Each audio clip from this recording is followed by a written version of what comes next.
Yeah. Because if you don't know that you look gorgeous, if I tell you and you don't know, you still won't even believe it. True. We are disabled somehow. We think that a woman is an object you can just take and now you own. But I think if we can groom the young men, by the time they are 30, they are 40, we will have a community who is educated and knows how to express their problem instead of sleeping around and making babies everywhere.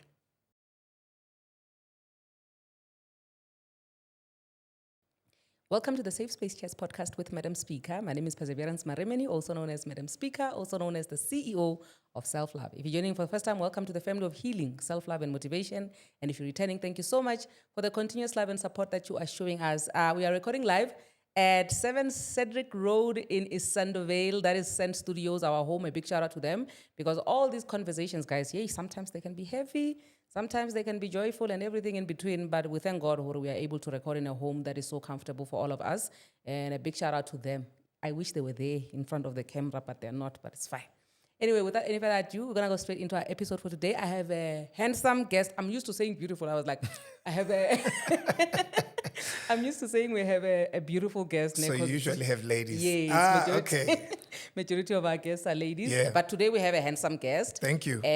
Please do introduce yourself to the people at home. All right. Thank you so much for having me, Madam Speaker. I love the name Perseverance because I think it holds so much meaning. And I think I relate with it because I think perseverance and resilience for me are things that carry us through as a people in general. I've got many stories that can relate to your name. My name is Ntokozo Mwelase, which means joy. And I believe that it is my purpose to bring joy wherever I am, in any room that I walk in.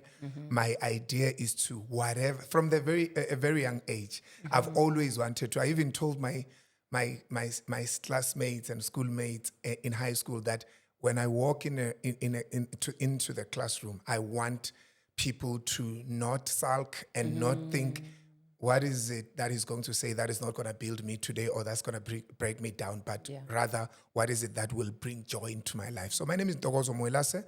Ntokozo Mwelase is a founder of Future Shapers, which is an organization that I started in 2006. We are turning 20 years this year, which is actually based in Katlehong. Our focus is to uplift, empower young people in high schools, in primary schools, and also those who have gone to tertiary. So we've done a great a job in empowering young people from mostly the tish areas, the township, informal settlements, as well as those areas that are previously disadvantaged, if I can call it that. And with the Future Shapers, then after a few years, I think it was after 12 years of starting it, I started to branch out into fitness. I felt that there was an important element when you talk about a person and when you're building people. My biggest thing is we should know who we are and believe in who we are. And I always, when I listen and watch your podcast, you always talk about self-love. And I think that if we can get that right, there's a lot of things we can avoid. We can avoid fake friends. We can avoid bad mistakes because we're trying to impress.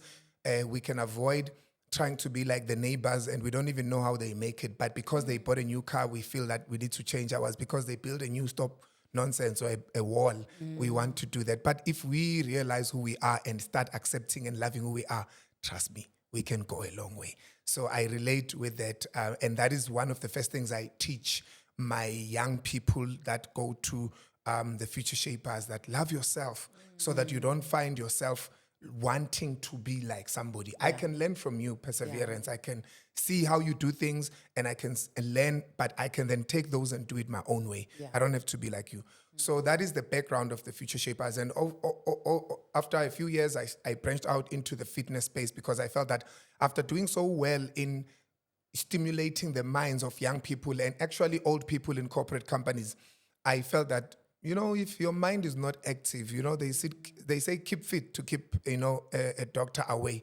So I felt that there was an important part in introducing fitness and active living and healthy living and a healthy lifestyle adoption kind of a strategy.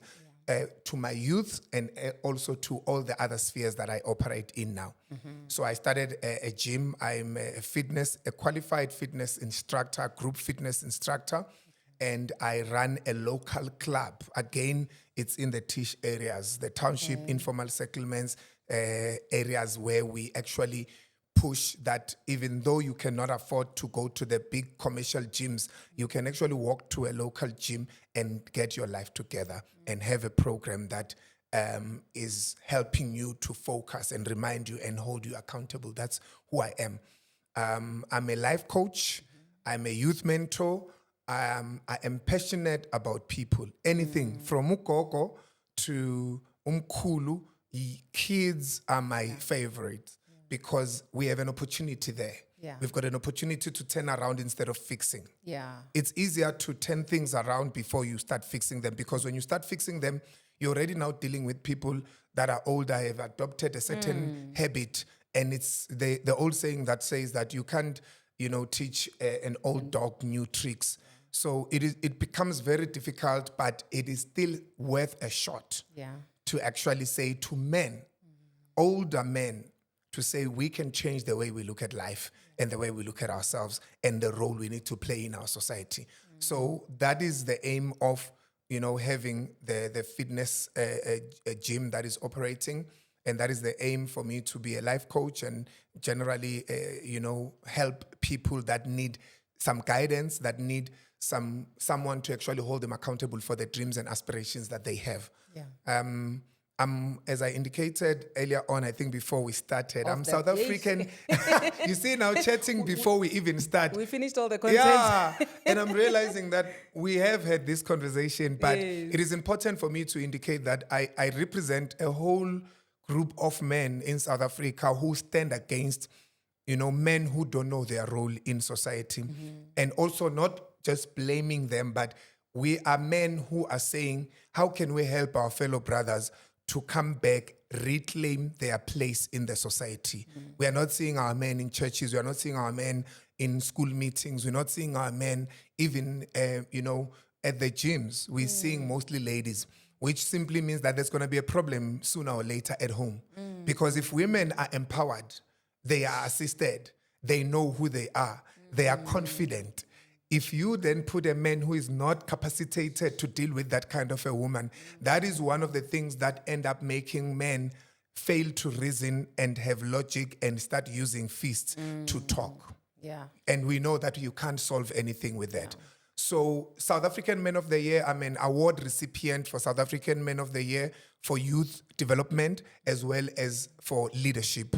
And basically that was based on the evaluation they made and the research they made about the work that I've been doing for the past 20 years and my contribution to my society, my passion for people in general.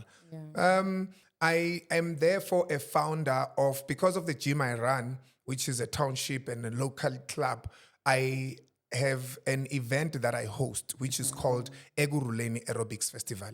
And I'm happy we are here in Isando. And Isando is in Eguruleni. Yes. So I'm at home. So all the way, we've got a few regions in Eguruleni. We've got the southeast, we've got the north. We don't have the west side. We get together, all local clubs and group fitness instructors and practitioners, and the aim of the Eguruleni Aerobics Festival, when I started it, was to get all these clubs together so that they can promote what they do in their townships and informal settlements, and also bring all these attendees who come to our event to actually get exposed to local gyms that they can walk to, like I indicated earlier on, where a person doesn't have to take a taxi, or even if it happens, it's only one taxi to get to a local gym and for them to be able to live a healthier life. The importance for me for that is that we have aspirations, Madam Speaker. We've got dreams. Tomorrow you dream that I want to go and deposit money. I want to go and withdraw money. I want to go to the bank to do 1, 2, 3, or to a grocery shop to buy. But you are not guaranteed if you're going to wake up tomorrow. And as much as we are all not guaranteed what will happen tomorrow, the one thing we can really do is to take care of our health, our bodies, because it's the same bodies that carry us to achieve the aspirations we aspire to reach. Yes. But sometimes we forget, we take our bodies for granted, and they are a vehicle that really takes us there. So what I've done with the Ekurhuleni Aerobics Festival is wanting to promote healthy living, is wanting to promote activeness, from gogos to mkulus, to youth, to veterans, people who are already seasoned, to young people who want to keep active before they start. Remember, my idea is that let's not fix you when you are already overweight. Yeah. Let's avoid that. Yes, we do have programs where we are helping people manage their weight, but to those who are still young, we are saying, let's fight obesity. Yeah. And while we are doing that, why don't we take the gender-based violence scourge, which is ruining our society, ruining our image as men, and ruining our lives as families, because we've got kids who struggle at school because there is GBV that is happening at home. Yeah. Grades are dropping because at home it's not nice to go back to, because when I see my parent beating up my other parent, and I'm not talking just about men, we've got women who beat up men and who threaten men. So we need to have an open conversation and say, what is it that we can do to make sure that we breed a community, households, family units that are healthy? It's not going to be perfect, and it's not going to be done overnight. But through my event, I think I can shout. I can make a lot of noise because I've got people who follow me. I've got an influence from all the stuff that I've said to you. You know, with my NPO, which is the youth organization, we've got kids over the past 20 years whom I started with in grade 8. They went to grade 12. They went to varsity. They are working. And now they are bringing their kids for me to take them to camp again. So it has been a full cycle of about 3 generations of people that I've managed to touch.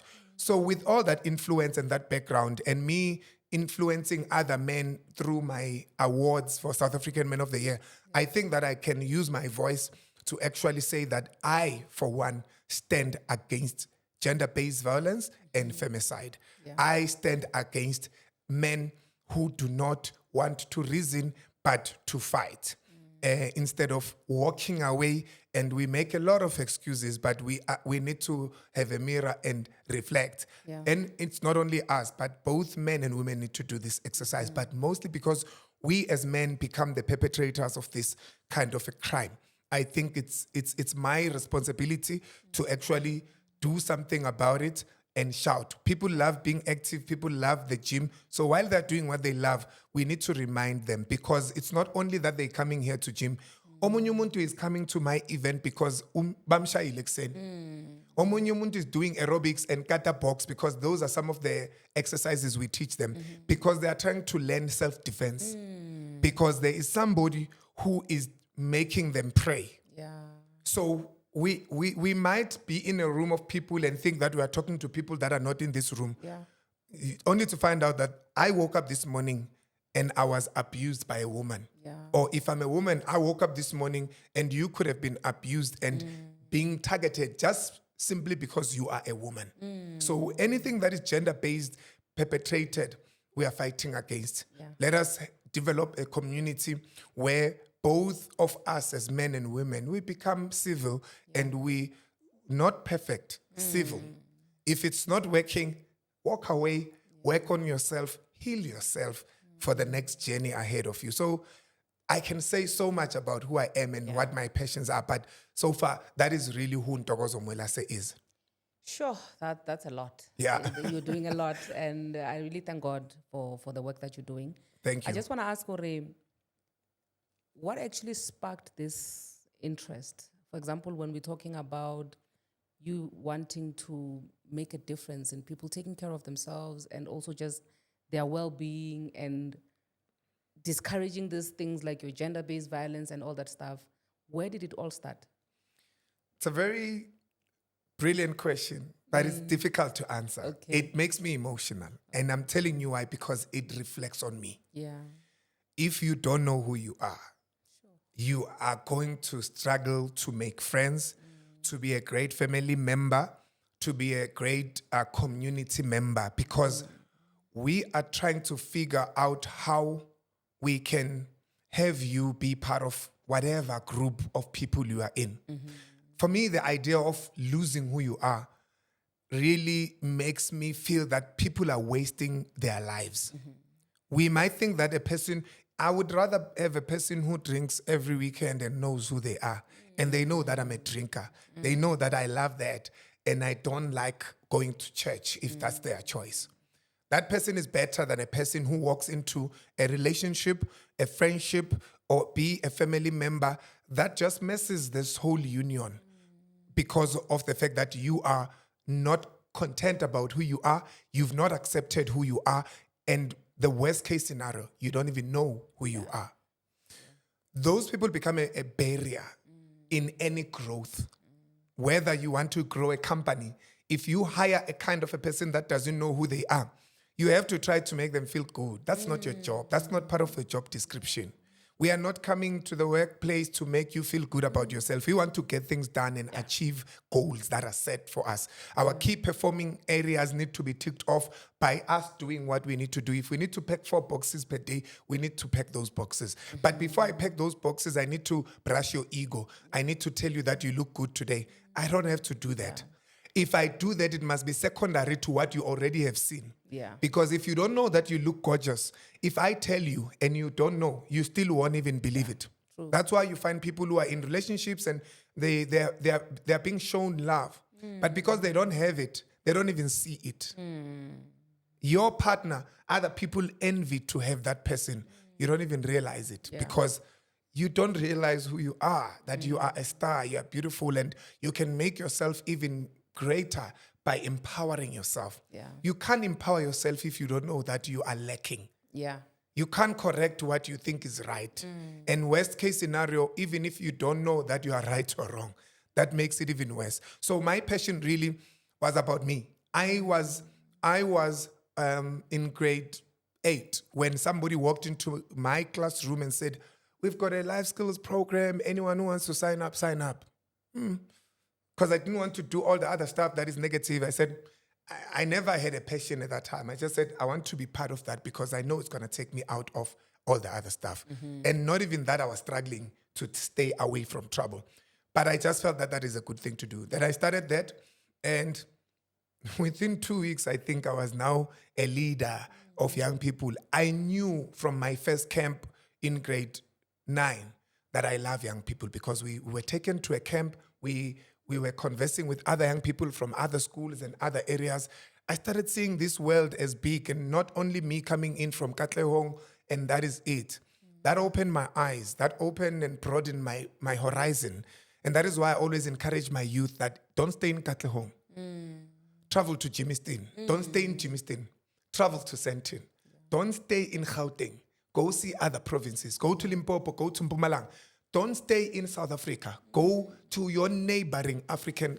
You know the perspective you get just from conversing with other people that do not speak your language, do not see things the way you do. You realize that you are just a small thing here. And what will raise you up is your surroundings, who you surround with. I was looking at a picture yesterday that has got a fruit. And this fruit now was overripe and it was starting to be spoiled. And it is literally sitting. You see when peaches and other fruits are sitting together, it actually spreads and infects the others. Yeah. And that taught me a lesson that who you surround yourself with, you can't sit on top of an ill person, a person who is not good and say, I am good. But this person is literally sitting, you are spending time with them. What are you talking to them about? What ideas are you sharing? Because this person is clear, they are spoiled. So it means that they are going to dent who you are. And you are also going to be sooner or later spoiled. So you need to remove yourself. So for me, it is important for you to know your surroundings. It's important for you to know who you are so that you can stand in the room and be able to acknowledge greatness when you're sitting next to greatness. Learn from it and become greater yourself. But if you don't know that, I always say this, that if we can get together, let's say for an example, is perseverance.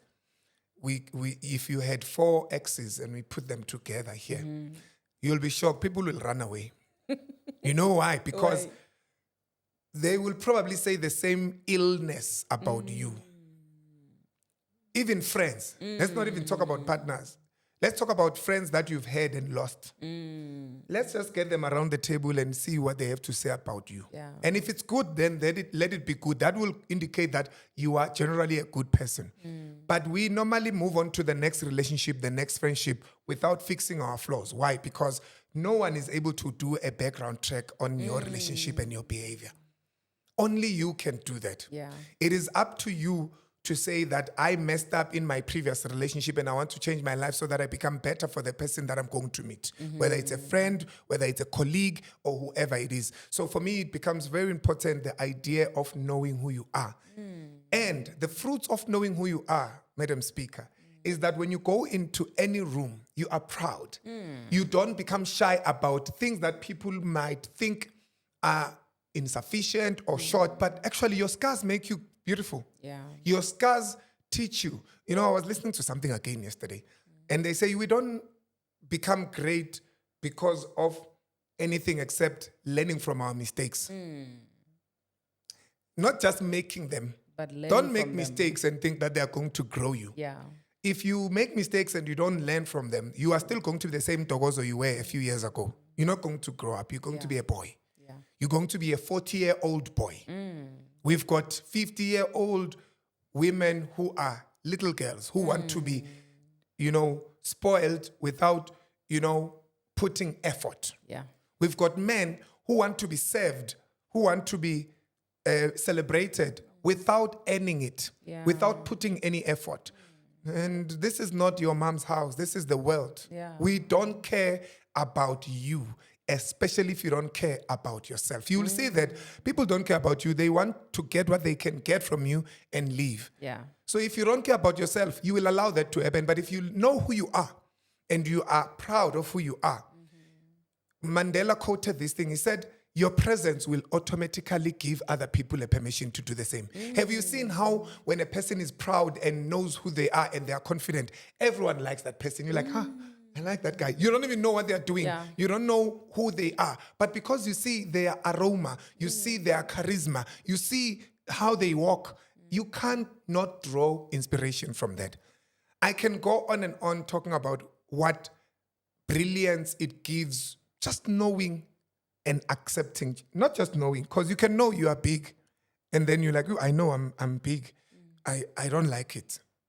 So you haven't accepted it. Yeah. And if you go to the gym, because I have a lot of people who struggle with self-esteem who come to my gym, because people want to go and do their body reconstruction because they want to gain confidence. I want you to come to my gym loving who you are, even if you are big, but saying to yourself, I need to get better. Because being big maybe comes with chronic illnesses, it comes with anxiety, it comes with 1, 2, 3. And but don't fix yourself for your man. Your man must love you the way you are, but a good man and a woman will sit together and say, this is not healthy. Let's fix it. Not because I will love you better after you lose weight. Yeah. But you'll have a longer life. Yeah, it prolongs your life. It makes you feel confident. You don't walk up a flight of stairs and you feel like you're dying. Yeah. It's just good for you. And if you live a better and longer life, it's good for your children, it's good for your family, it's good for yourself. You're able to live a life according to whatever we believe has been given to us. It's sad to see most young people dying from obesity, or even people get, old people die because of chronic illnesses because they're not taking care of themselves. Just walking, just doing an exercise. You don't have to do intensified workouts, but just keeping active is good enough. So it's just really about knowing who you are and believing in yourself, and you will be amazed at how content you will be when you know who you are and when you've accepted who you are. I went, you asked what sparked my interest in pairing this thing with GBV and femicide. And I think that it is from that one thing that I know who I am, and I realize that I recognize myself as a man, and I see in the news and in my community that us as men don't have the brightest of pictures right now. We are not looked at. So I ask myself, what is it that I can do to change how we are perceived as men? And I know that it has to start with me. I knew that I had to do something. And I do a lot of stuff anyway by taking my youths to camps. I've got a camp that is coming up in March which is going to be for kids that are 7 years old to 15 years old. Okay. I start there. NgesiZulu kuthiwa ligotshwa lisemanzi. So I start there to educate them about loving the person next to them, irrespective of their gender, and appreciate themselves and empower themselves so that they do not feel inferior when they are sitting next to the next gender or any person in general. Now, when you go to older people, you struggle, as I said earlier, because this is an old dog, you're trying to teach them new tricks. A person who grew up, their parents or their father was fighting his battles through physical, showing their muscles to the counterparts, which is the woman. They don't know anything. That's what they know. You can blame them. Yes, there is ignorance that is around because right now there are many platforms where people can learn. But this person knows what they know. We need to be intentional about teaching them how to become better because it's the same thing when you move it around. If women rely fully on men, for me, it's a time ticking bomb. Yeah. Because that breeds a man who thinks that I am growing a pet. A pet you do everything for. Yeah. When it poops, you need to clean that up. When it's hungry, you need to bring something for them to eat. But I believe that women are not pets. I fight women for this. Why? Because I say when you are in high school, this is perseverance. When you're in high school in grade 9, you do what you call career choices. Yeah. There is no man in any careers that are there. I've never seen a career that says, I'm going to serve a man for me to make it in life. I'm going to slay my way through success. I've never seen that. Yeah. So we teach girls how to become empowered.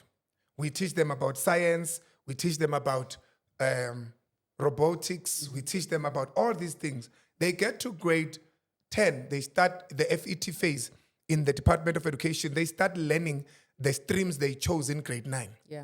So for these 3 years, you are learning because you're going to write a final exam in grade 12, the final examination. Yeah. That final examination is based on the work you've been doing in grade 10, 11, and a small part of grade 12 because it's a short year. And in your final exam paper, there are nowhere where you are asked if you are going to make a great wife for you to make it in life. There is nowhere that says that your future is based on your features.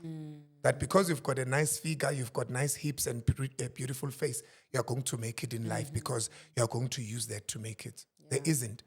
Then my question is, even to parents, especially mothers, when we are asked, or when a girl comes and say, Mom, I have a man, I feel that our parents fail us when they ask the questions about this man to this girl. The first question about Bibles are good. What does he do for a living? It's not a bad question. But if it's the only question that you are asking, or if it's the first question that you are asking, what are you teaching your daughter? You're saying they must look for the guy who has got it all figured out. Those guys that have got it all figured out are dangerous because they've got everything. They can buy you. They can do whatever they do to you, and then they think they own you because we are disabled somehow. We think that a woman is an object you can just take and now you own. So we need to educate our men. But most importantly, as I was saying, I think if we can say to women, you can never study, finish your grade 12, go to tertiary. When you go to the universities and the TVET colleges that are around South Africa, I have never seen anyone that talks about being a slave queen or being a woman as a career. No. They talk about whatever industries that are available for you to jump in. So when do we change that and say indoda must? Those are trending things that are being done and they are made to look good. There's a lady I once saw a video of who said, if you are asking your man must have a car, must have money. Do you have money? So what is it that you are going to match that with? So I think that it's important to realize that we teach our girls so well, but I don't know where we lose it, where now they think that their success is based on how they look, and how they can lure men in their lives so that they can make a living. And then if they do that, you literally jump from one man who has money to the next man who has money. You know what I feel like, for me, what is even more painful than a man being a career, ne? Is a woman who has done so well for herself in terms of her getting her education and everything. And on her graduation day, they ask her, no, we see all of this success, but where's the husband? So literally all of that hard work that you have don't done, see. we put it in a box and we say, this we see, yes, let's put it aside, but we want the husband now. But then you see how our community is shaped. And it's our elders that ask that. It's people we respect. Even right now, we're coming from festive season. Women who have got careers are afraid to go back home in Limpopo, in KZN, in Mpumalanga. Because they're going to ask you, manje perseverance ipindota. Where is your man? You are doing well, girl, but you see, we are stuck there. But we need to educate our people that a man is not a career. Finding a man, let me tell you a reality, and you can search your stats, they will tell you and confirm this. Many women who are in marriages, I watched one of your podcast. There's this lady you were interviewing, and I think, I forgot the name, but she was talking about a book she wrote, which is a Denial of a Married Woman. Oh, yes. Yes, if I'm correct. You know, when I was doing the Single Moms Club event, which I would like for us to do later this year, maybe talk about it. When I was doing that event, I realized how many calls I got from married women who feel that they are single, but they are married. Because dads and husbands are there, but they're not active in the lives of their children. So the women in marriage are feeling, and I'm telling you, baningi. Bagcwele, but because of how society has portrayed this home called marriage that kills a lot of people. Imagine staying in a marriage that doesn't work.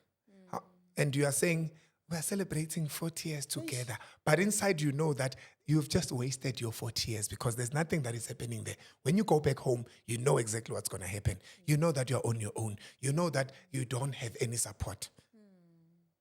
So the idea of marriage is all well. But find yourself, man. Find who you are and be excited. Marry your best friend. That's what we always say. And if that doesn't work out, step out. And I know it's a very difficult conversation to have because I have a friend who struggles in his marriage. It's difficult. It's been about 6 years. He cannot go out because he's a pastor. And now that conversation is off limits. You need to fix it. But he's not happy. He tells me how bad it is. He tells me how his wife is not appreciative of the effort he makes, that the marriage is no longer working anyway. And what's painful is that he starts dating outside. Now what are we doing? So we are married, but bamba peace job ngapha nangapha.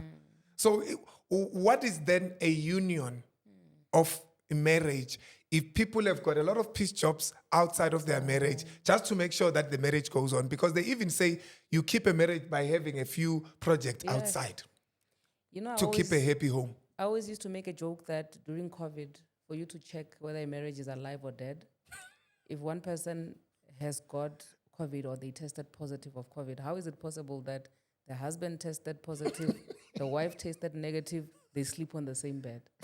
There's a lot that is happening behind closed doors that we never really touch on. I know. It goes... I'm an AIDS activist. So when we were fighting for antiretrovirals in South Africa with the Treatment Action Campaign, I was one of the people in Katlehong before I started my organization. So this was before 2006. I was in the forefront of fighting for antiretrovirals, which is now the HIV pills that people get for free. You would remember that they were not for free. We had to fight for them. We used to wear the HIV positive T-shirts. I was in the front row of those marches shouting, and I was still a younger man. And I wasn't a big player in a sense that I wasn't a stakeholder per se, but I was in that group. I was in those toys that went to the constitutional court to say, make antiretrovirals free. We used to have Combiver nevirapine, and many other ones. Right now, I think it's just one pill, but you had to take a lot at that time. And you remind me when you speak of this COVID thing that even during that time, it was a huge taboo because obviously when you are testing positive and your partner is negative, where did you get it? Yeah. So it means that you are going around and doing, but that was easy to really diagnose because we know that it was mostly transmitted through, unprotected sex. Yes. But obviously we also learned as we go along that even blood and cuts and so forth. But you are correct in saying that if one person is really not faithful, we tatapi COVID-19. So there are many homes that are looking beautiful and that look perfect for a person and they look inspirational. Trust me. Other people, unfortunately, make their decisions to get married based on me and you. I'm seeing that we're wearing nice colors that are matching. So I'm making an example about us, that we are a couple. And people are sitting there, they see us, they think everything is perfect, not knowing that when we sleep, we don't even look at each other. When we leave the room and we leave the gates of our homes, we go our separate ways and have a different lifestyle. And we come back home, we're just holding this thing, yokuthi umshado lento. But my biggest fear of that is that how many dreams are we shutting down of these people that live there? That if they were liberated and freed from this union, they could be living a meaningful life. Yeah. A meaningful life. But it happens. Sure. It's so sad, but I do believe that one day at a time, as we are busy speaking and advocating, we'll get there one day at a time. Yeah. Earlier on, we touched a bit on single parenthood. Yes. Let's talk about that. What inspired you to encourage women who are single mothers? Also, they are single fathers. I have a friend who's a single father. Yep. Maybe you should also be inclusive of those also. I was. In my past one, on the 3rd of August 2024, we had an event. Okay. Obviously, this was different because we are doing a women empowerment event. It's organized by a man. What is he up to? My background is simple. I was raised by a single mother. My father is still alive, by the way, to this day. Never raised me. They had their differences. Never raised me. When I was 16, I went back home. So I met him. When I left, I was 6 years old. So 10 years later, I come back, I'm 16. I can talk for myself now. I can reason for myself. And my mom was never a difficult woman. She said to me, she actually literally looked for the relatives because at some point, when she came to Joburg, she left my father in the Bundus there. Okay. He was working. She came here to look for my grandfather, her father. Then when they met, we stayed here. We never returned because she was a fighter, that one, before the rights for women were even implemented. She got married, I think she was 14 years old. So obviously, when she had my bigger sister, my older sister, she was 17. And then me when she was 19. Then my sister when she was 20. Did all the work to raise us on her own. 10 years is a long time.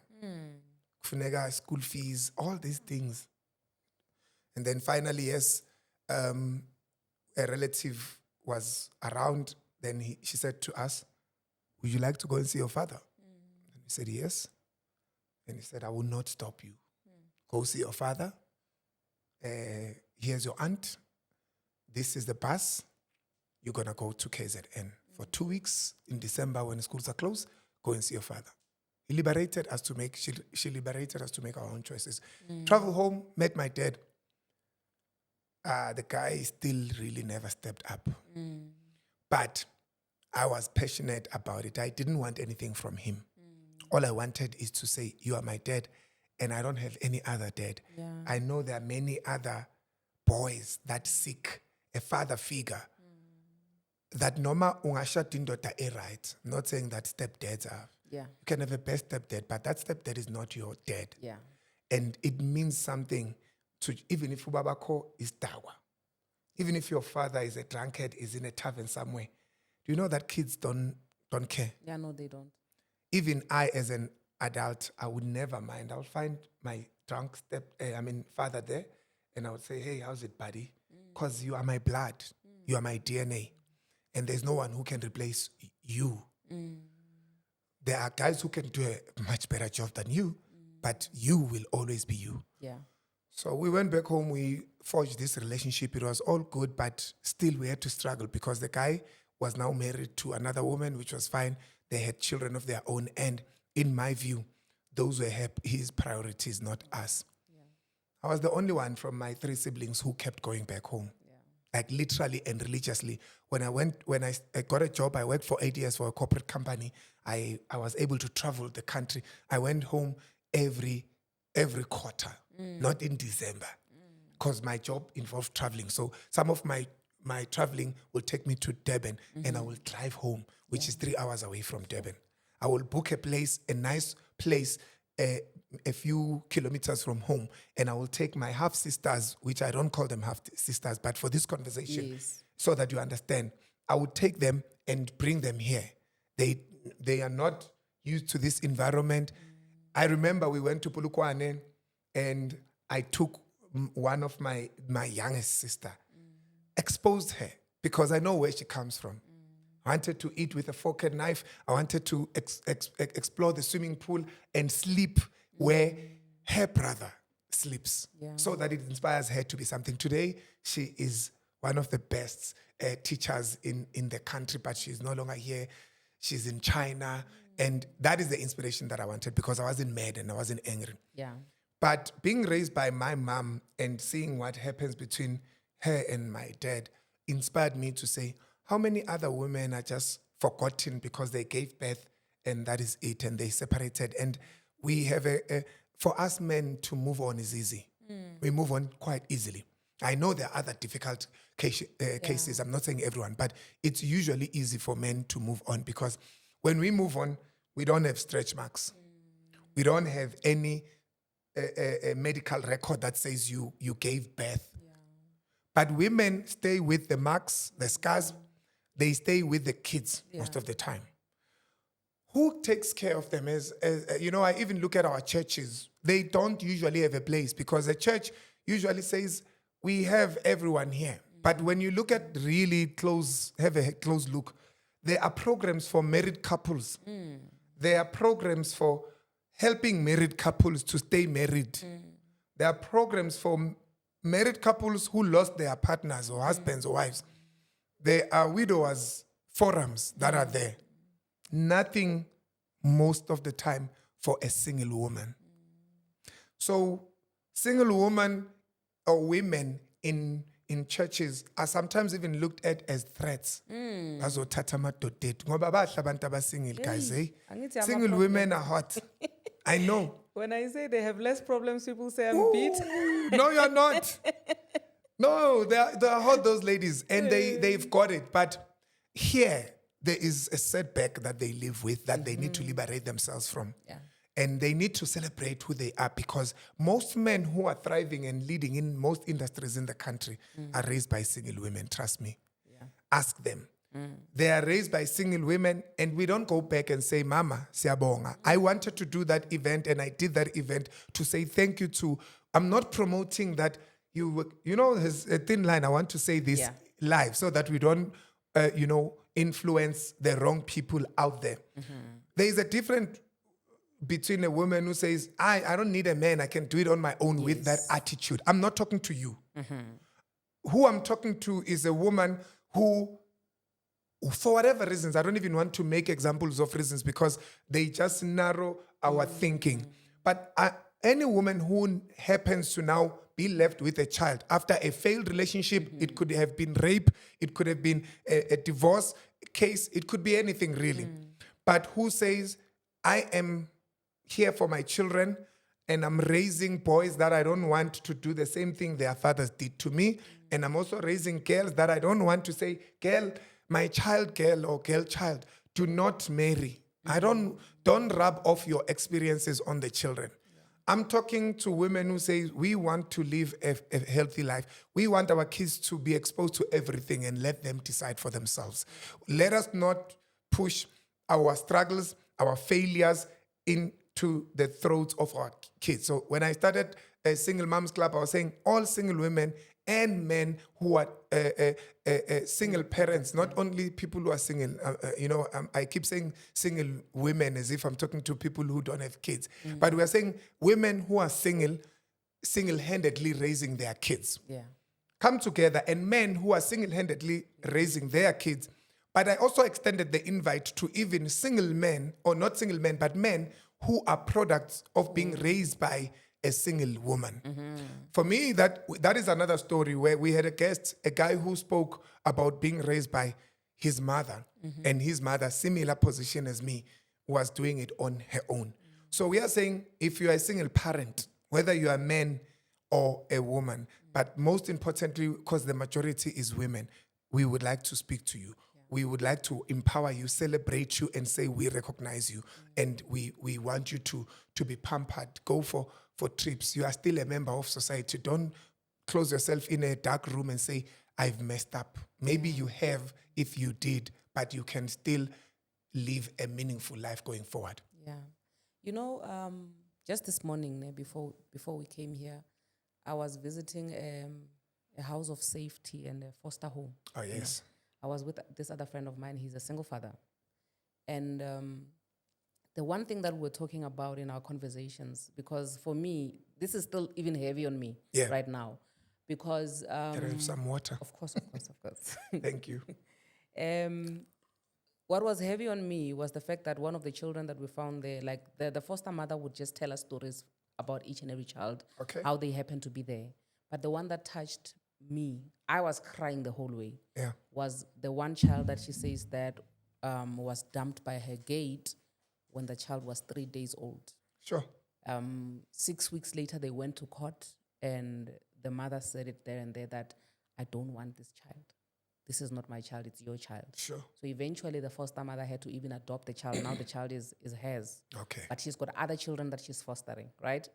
And when we asked about the father, because me and this friend of mine were very passionate about the well-being of children because we are both single parents, right?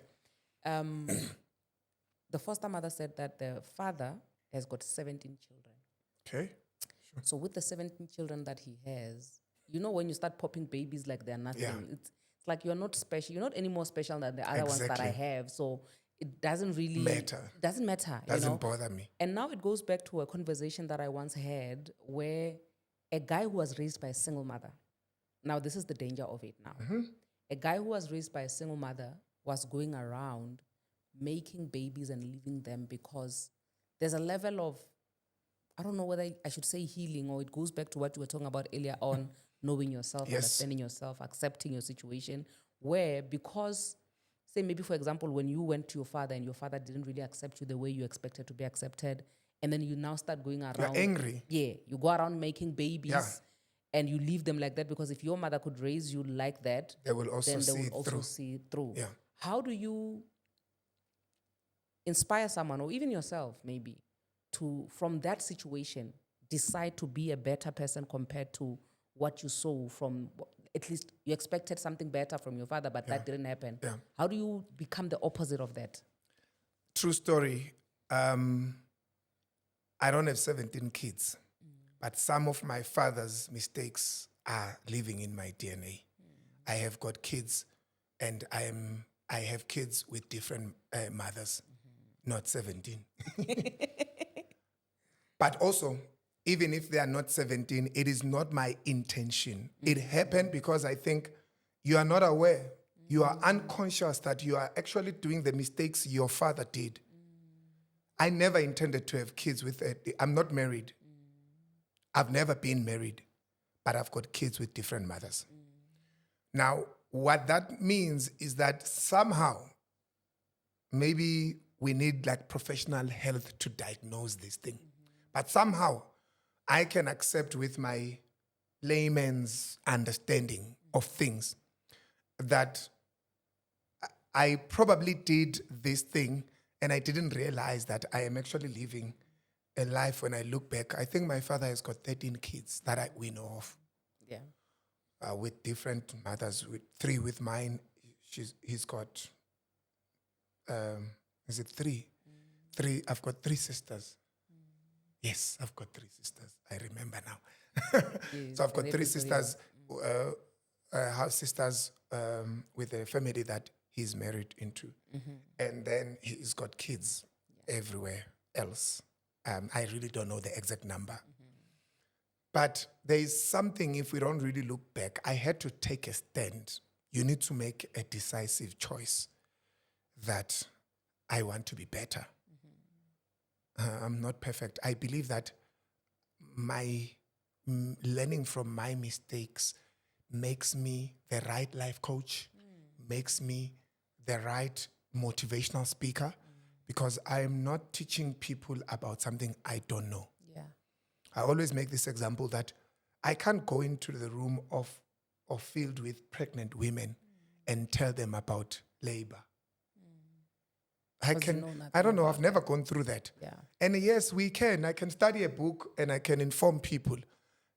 But I haven't really gone through the best person, and I can do a good job because there are male doctors who have never been on labor, but who can talk to women who are about to be there to say, look out for this, which is professional and it's okay, it's their career.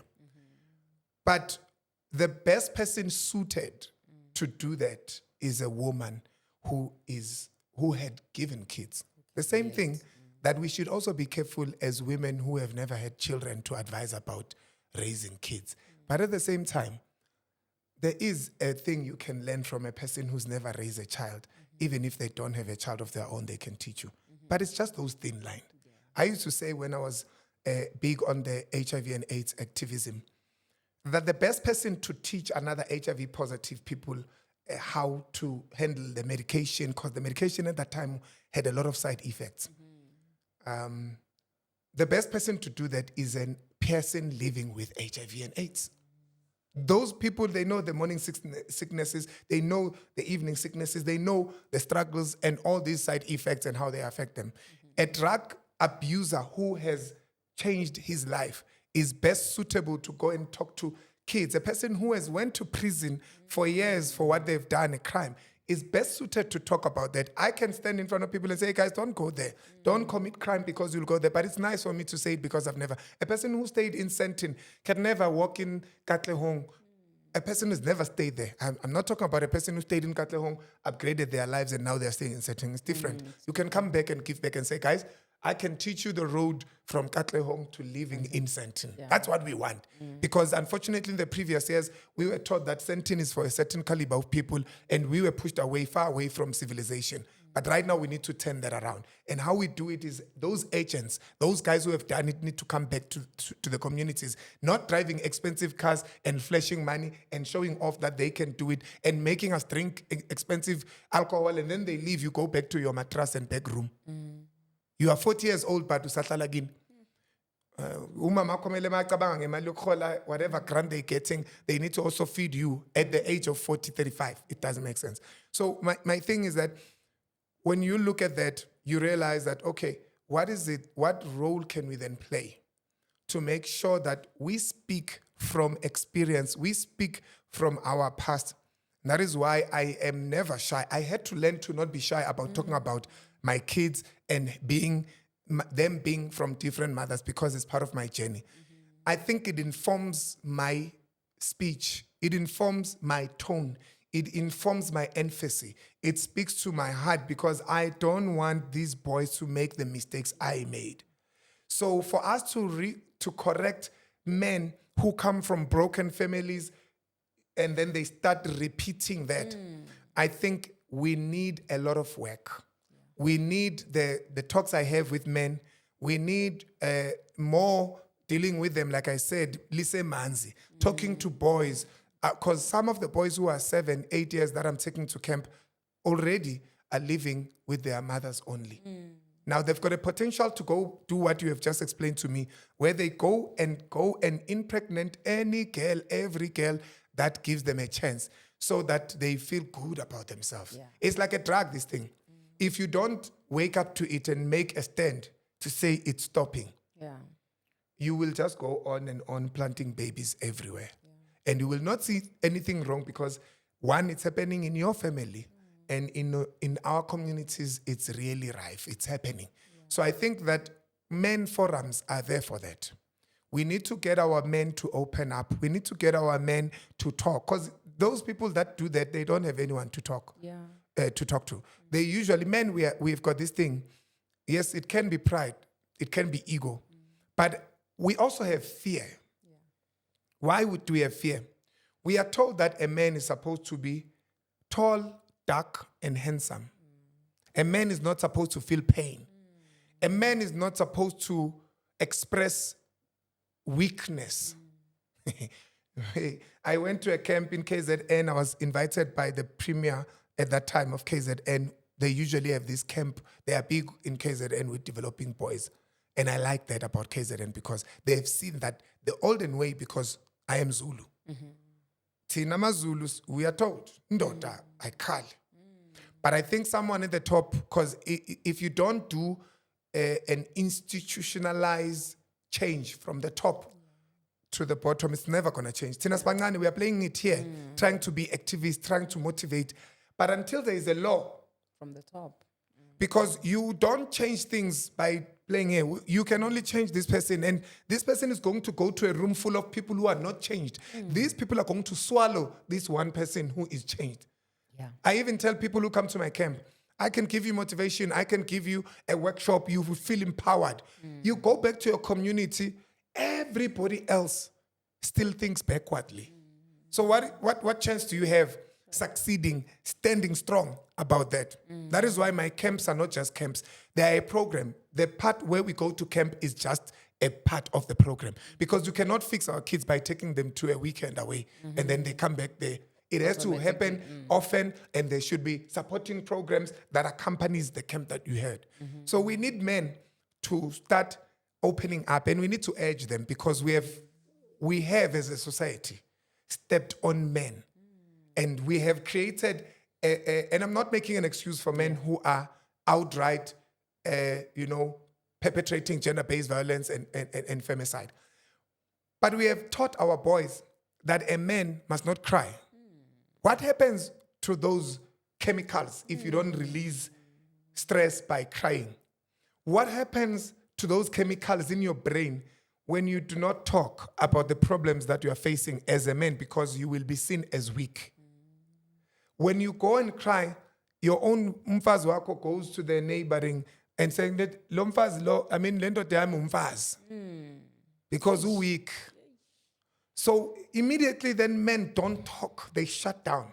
When they shut down, that tear that doesn't drop, that heart that does not feel sad and don't have a shoulder to cry on, that whole energy and chemical is going to go somewhere where this person is going to go and sleep with this one, sleep with this one, sleep with that one, to take what they can't take out on their eyes through crying and expressing themselves somewhere. So we need to understand why some men do this, and we need to intervene. It's not right, but we need to intervene, and we need to expose, I think, us as men forums as well. And I'm talking to the Department of Social Development, which I also am an ambassador of their program. We need to speak more about these things. Our boys goes to initiation schools. We need to talk to them when they come back. How do we get them back to the society? How do we teach the girls they go back to be careful that this one is sensitive because they've went through this? Because now it's not only about the boys in Eastern Cape who die, or in KZN or Mpumalanga who die, but during the season where girls go to, during winter, they go to do the medical ones. But when they come back, because they are raised by single women, who talks to them about what just happened? Single women now have to go to the private parts of these young men and try to help them out. And besides that can be taught. But having the conversation about what is actually happening to you and what you are now stepping into as a young man, who has that? If you're a woman, you can have money, you can have all your accolades, but you cannot be a man. So I'm also talking to women who say, right? It's good to a certain extent to say that I am playing both roles, but you are not a man. We have men who play both roles of men and women, because we can play the roles, but you cannot be a man if you are not a man. You cannot be a woman if you are not a woman. Yeah. So those things are important to educate our men. And one, as I said, start it early.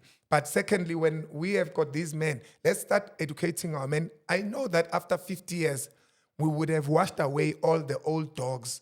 And I'm not saying that's the ultimate solution. Yeah. The best thing is to turn around the men who are still living. But I think if we can groom the young men, by the time they are 30, they are 40, we will have a community who is educated and knows how to express their problems instead of sleeping around and making babies everywhere. Yeah, no, I feel like, you know what, the more we scratch the surface, the more we have a whole lot more work to do. But hey, one day... That's what happens. When you work, you realize that there's so much you can do. I mean, even the girl child, there's so much we still need to do to shape the way our girl children speak, see themselves. I was doing a women empowerment event for, what do they call it? So it's a Department of Community Safety. I think they call it Community Safety Wardens or something. And I was talking to this about 172 audience. These women, I say to them, but yeah, you cannot rely on a man and ask that a man must do these things to you. Your hair, your earrings, everything about you must be on a man. And these women beat my head off. They said, no, that's exactly what a man should do. A man must... Then why do you say you love me? Do you see now when you scratch the surface how much further we need to go? If we are still dealing with women who are in leadership position, because those women are collected to be addressed by me because they need to go back and heal other women. They need to go and heal another woman somewhere or other women out there. But you realize that these women have got a lot to fix before they go out there. If the attitude and mindset is still that, mina mele unginike imali before ngikubonisa something, then imagine where our world is headed. You know, with this issue, it's just that unfortunately this opinion of mine, it never gets popular. This one, no matter Good opinions are always like that. They're not popular, but the ones that are bad, trust me, they will trend quickly. Yeah. The ones where I'm asking, are men even created by God? Those are the ones that trend. But the ones where I ask simple things like... they don't trend. No. Let me tell you the one that doesn't trend. Yeah. That hurts me, actually. Yeah. It hurts me. Bazalwane, please make this clip trend. Yeah. I want this part to trend. We are teaching women every day to love themselves, to value themselves, to accept themselves, that they are not objects. Yes. Meaning that I don't want us to deviate too much to talk about lobola when women are getting married and all that stuff, to say you are not an object. And we are saying men should not treat you like an object because that's not what you are. Yeah. And I always speak about how there's no such thing as a woman mileage, body count, losing your value. For me, I believe that is just hogwash. No, it's nonsense because the same thing applies to men. Then why don't we have a body count and that mileage? Exactly. So now, when I speak about that, they celebrate. Yeah. But now when we turn it around and we say that now we are having intercourse, right? Yes. And then now the woman feels like you need to give me money. Yeah. So why are you being given money? Because I gave you something. So you see that thing, it's a contradiction because we are saying that you are not an object. You're not an object. But now you are bought somehow. Yeah, but when it favors you, you want to be an object. Sure. But at the end of the day, you still say, I didn't lose my value, but you want to be... Because remember, if we are going to do a transaction, if you give me money, that means you must have taken something out of me. Of course. Right? But if now I'm coming in, I'm saying, I'm not losing my value, but when it favors me, I'm saying, well, give me money because you took something out of me. What do we want? Do we really want... Transactional sex. That's what's happening. Unfortunately, Madam Speaker, it's big. Relationships now are based on that. So we've got buyers and sellers. We're not having love and just pure love and relationships. We don't have that. We've got buyers and sellers. It's unfortunate that I've seen a lot of memes talk about this where they keep indicating that, when he gives you money, after you've done it, you must know good to your tengisa. Prostitution is rife. It's happening on a daily basis. And right now, most people are not even doing it subconsciously. They are aware. Yes. You see it in our texting when we talk to our partners. After we had sex, we want to tell you now about my hair problem, that I am short on groceries. You don't directly say, because we had sex, now you need to pay me. Yeah. But you are literally saying that. Yeah. And that is the unfortunate part. And that is where I believe that we are hypocrite as the people, especially as women. If we are going to keep on saying that we do not see ourselves as objects, but we go sleep with our men and our partners, you don't have to be a prostitute by sleeping with a man that you are not. That is an old way of doing it. Yeah. Today, women do it with the people they love in relationships. And you still want to get paid. Yeah, so you want to get paid and then you are seen as an object. Because trust me, anybody, even you as a woman, if you take out your money and give it to somebody, there is some exchange that happens. There is a value that this money holds, and therefore you will get something. So if you are now changing the roles when it's convenient to you, and you say, can you please give me 600? You are now saying, I'm paying for what we did. And when I now own you or feel like I must own you, you get shocked. Yeah. And that is why when men beat women who are objects to them, which still I'm saying is not right, they pull them with their hair because they paid for the hair. They tear the clothes off because they know they paid. You'll never do that to a woman who does that for themselves. Yeah. A woman who's empowered. And I'm saying this carefully also. We men are givers. We are lovers. We are groomers as well. So it is good for a man to buy their woman. I am a giver. I'm that kind of a man. I buy my woman everything from shoes. But mom saying she's got, I don't know how many pairs of shoes. Mom tengela in everything because it's showing love. But it's not because we had sex and now this transaction happens. Yeah. So I think that women should really be honest with themselves. What do we really stand for? And let us not use this thing when we're talking in public to other women and say, Vele, you are selling your body if you do this. But in private, you go and do the same thing and you keep quiet because it's convenient to you. No. Yeah. Let's look ourselves in the mirror and let us be authentic with ourselves. Let's love ourselves and let us really leave this thing of saying, let it be a case of convenience. You've got a man and they can do this thing for you. Let it not be a prerequisite because now we are transacting and we are selling sex. And if we are selling sex, we are prostitutes.